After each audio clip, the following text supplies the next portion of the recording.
Gia Amazing AG. This is a silver colloidal.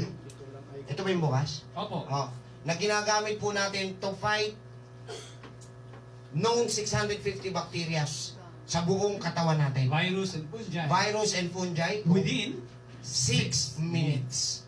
So kung may kakilala kayong bad breath, magbaon ka lang nito. Mare, ngangat. Mare, angat. Hindi nga.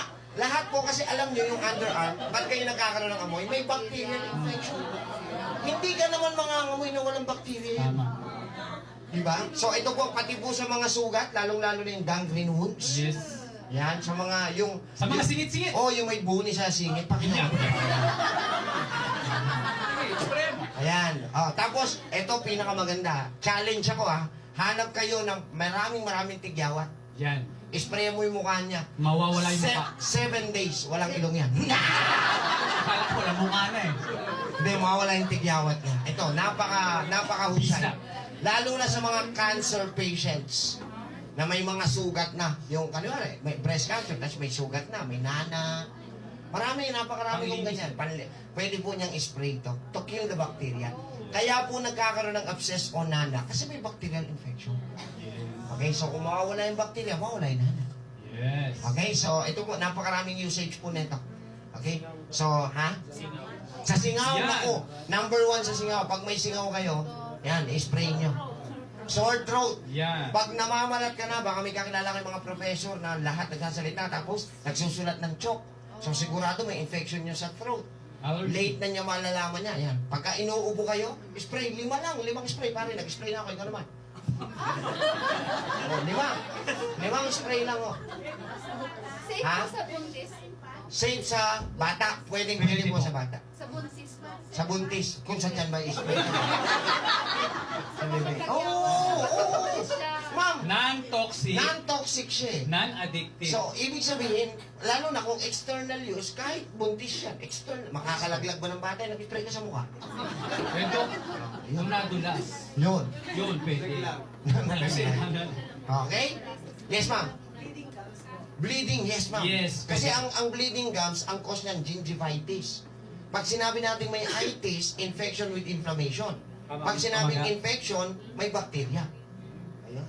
So, ako kasi lagi ang pumupunta sa pinag-ugatan. Kaya mas madaling maintindihan ng aking pasyente. Ma'am, nanay. Alin?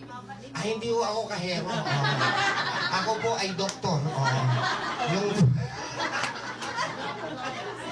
Hindi, tama ba? Hindi magandang sa akin galing yung price. Pero alam ko, 3,000 to eh. may discount. Joke lang. Hindi ko alam yung price, ma'am. Ulit, ma'am? Nangangatira sa... Yes, allergy. Allergic reaction of your skin sa mga may psoriasis, may dandruff. Yes. Tonsil, opo, kasi sa throat niya. Spray lang mo. Oh, wag yung lulunukin yung bote.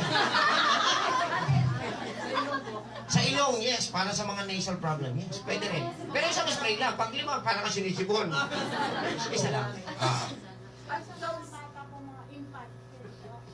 Gaano ilang taon yung infant? Pwede na po. Naglalakad na ho? Nag-aaral nga eh. Nag-aaral. Spray lang isa. Isang spray lang. Apo. Oo. Tsaka dun sa mga naturukan ng Dengvaxia, malaki may tutulong. Ha? Anong gagawin sa wards? Pwede daw po kaya sa Pwede. Hindi siya tatanggi. Ay, hindi po. Hindi.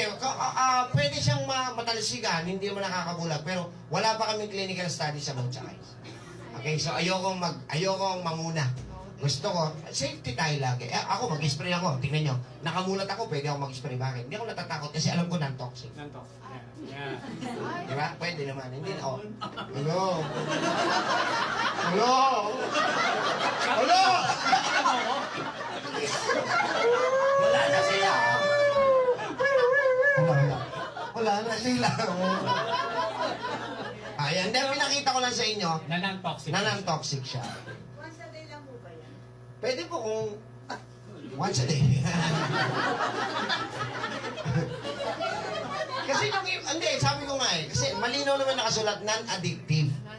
So yung iba, Gusto nyo pampaligo? oo. Yung iba kasi, katulad yan, yung anak ko, tigyawatin sila. So nag-spray sila umaga, tas gabi. Umaga pagkaligo, nag-spray sila bago pumasok. Gabi, bago matulog. So nakaka 2 days pa lang sila nag-i-spray. Pero tuyo na ho yung kanilang pimple. Yeah.